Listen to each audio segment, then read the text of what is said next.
Kimmel says on April 23rd of this month, he says that Melania Trump, quote, will be an expectant widow. He was doing a gag. Expectant widow. This was before Saturday, a couple of days before, okay? So now Kimmel is under a microscope again. That's pretty damning to say that, when the president has already been the assassination of him twice. All right? Again, Kimmel's not smart enough, in my opinion, to understand what he's saying. He's not smart enough. Simply doesn't know. Now, Kimmel's posture has changed a bit. Go. It was a pretend roast. I said, our First Lady Melania is here. Look at her, so beautiful. Mrs. Trump, you have a glow like an expectant widow, which obviously was a joke about their age difference and the look of joy we see on her face every time they're together. It was a very light roast joke about the fact that he's almost 80 and she's younger than I am. It was not, by any stretch of the definition, a call to assassination, and they know that. I've been very vocal for many years speaking out against gun violence in particular, but I understand that the First Lady had a stressful experience over the weekend, and probably every weekend is pretty stressful in that house. And also, I agree that hateful and violent rhetoric is something we should reject. No, he agrees now. Reject hatred, hateful rhetoric. Wow. Boy, what a conversion, huh?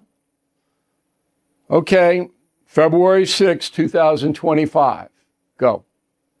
Of all the unbelievable things about Donald Trump, religious people believing he is also a religious person might be the toughest one to understand. I mean,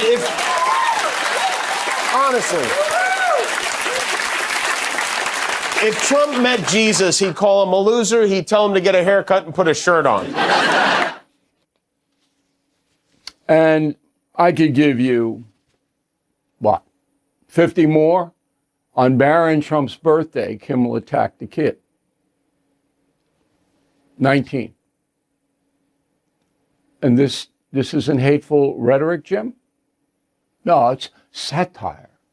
According to George Clooney, satire. Go.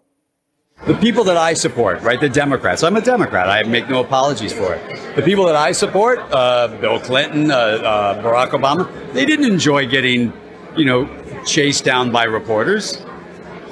People in power don't like to, have to answer all the questions in the world. That's fair. They shouldn't enjoy it. No, what a bunch of bull.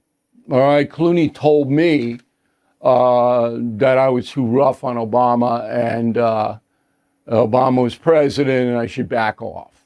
A bunch of phonies.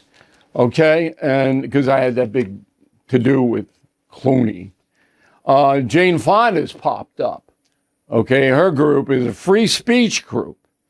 All right, the Committee for the First Amendment issued this, quote, in America, satire, not a crime, the right to mock, to challenge, and yes, to offend those in power is foundational in democracy. From late-night television, political cartoons, comedy, long served as a powerful tool, expose hypocrisy, provoke debate, drive accountability. Sure, Jane, right, okay. But if it's your people, it's a little bit different, isn't it? Because I have a letter signed by Gavin Newsom as mayor of San Francisco demanding Fox take me off the air. And I am going to print that letter in Sunday's column, okay, on BillO'Reilly.com. So this is all nonsense. It's all, we hate Trump and we'll just find a way to hate him more, and you're not going to stop us from hating him. Now, economically, this has burned ABC News and the Disney company. Stock is way down. Everybody else in the Fortune 500 is way up. Now, I'm going to give you those stats in our YouTube bonus. I just don't want to overload here, okay? But the stats are amazing, how much Disney has suffered. You can't tell me that part of that is because of The View and Kimmel's hate. It's people are tired of it. Okay? So the truth is, Disney is really the big villain here. Kimmel, not smart enough. All right? The View, they don't care. They're getting a paycheck. It's Disney. And that's the memo.